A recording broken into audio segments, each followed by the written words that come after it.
Welcome back to C++ with Miyoshi. We're going to talk a little bit about structures today. Structures, again, are a new type of data type.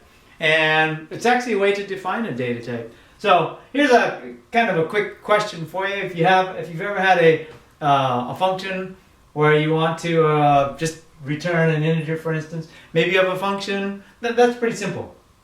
But maybe you have another function that you want to return two values from. And I see code like this all the time. I have float some function, and then I have float A and float B, or whatever the parameters happen to be. And then I have some code that happens here. I declare some variables called val and sum, and I do something to them. And then what I do is I want to return both val and sum to my calling function. So what I do is, well, not me, but what I see my students do, or people who are new to programming do, they'll return val and they'll return sum. Well, this won't actually, at least I haven't seen it, produce any compile errors. It'll actually compile fine. However, once you run the program, you'll see that I only return the val. And why does that happen? Well, as soon as the program reaches this return val, it then will return the control back to the function that called sum function. And so it never sees this return sum. And that's why, again, you can only return one value from your function. But sometimes you might want to return two, or sometimes you have data that just makes sense to keep it together. For instance, maybe I have a character, maybe I have a data that I want to keep together that has to do with a person. So I have a character for the name, a character array for the name, and I have an int for the age. And I want to keep these together. Well, I don't want to just have these guys as variables in and of themselves. What I want to do is I want to create a way to keep them together. And so what I can do is I can create a structure person around these guys. And notice I use this keyword called struct. I declare my data type person. Well, this is my new data type, and then I have inside that data type is going to be my character array and my integer, and then I have a closed curly brace and the semicolon. So when I see that, the struct and the semicolon say, hey, all this stuff is together. And now we can use person as a data type, which is what I've done over here. So I have this struct person, and I have, just like I have over there, I have curly braces, open and close with the semicolon at the end.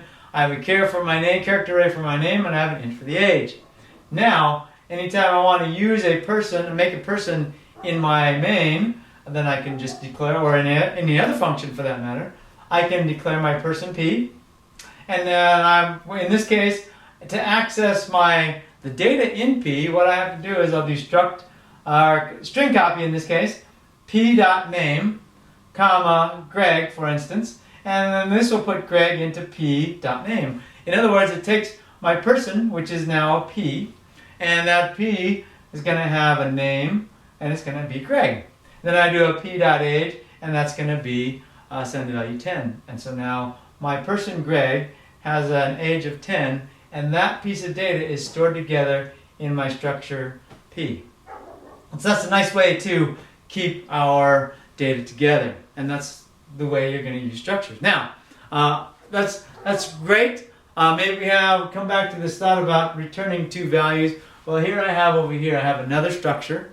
I just call it data in this case. And I have an integer called hit points, and I have, or HP, and I have an integer called health, and I have an integer called strength.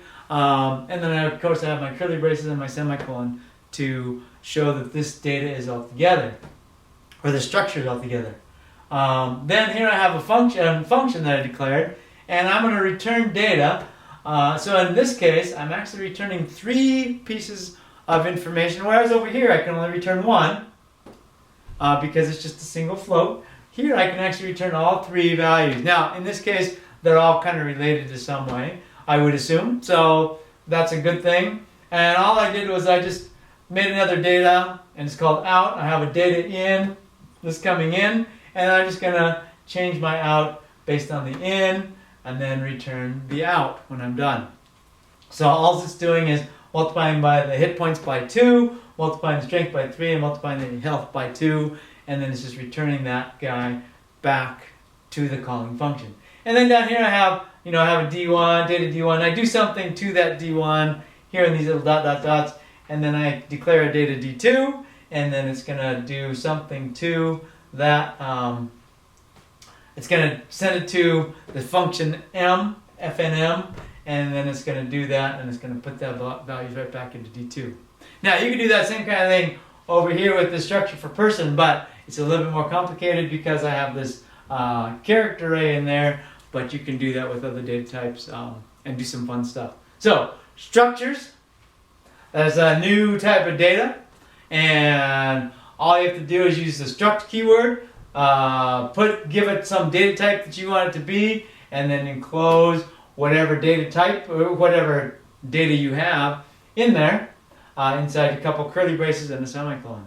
You can also have structs that have other structs inside them. That's a little bit for another day. But anyway, structures, new data types that you can use them in all your programs or however many programs you need just to contain your data together. So thanks for tuning in, and hope you tune in for more C++ with Miyoshi. Next time we'll talk about a little bit more about structs and how to use structs inside of structs. Thanks for tuning in.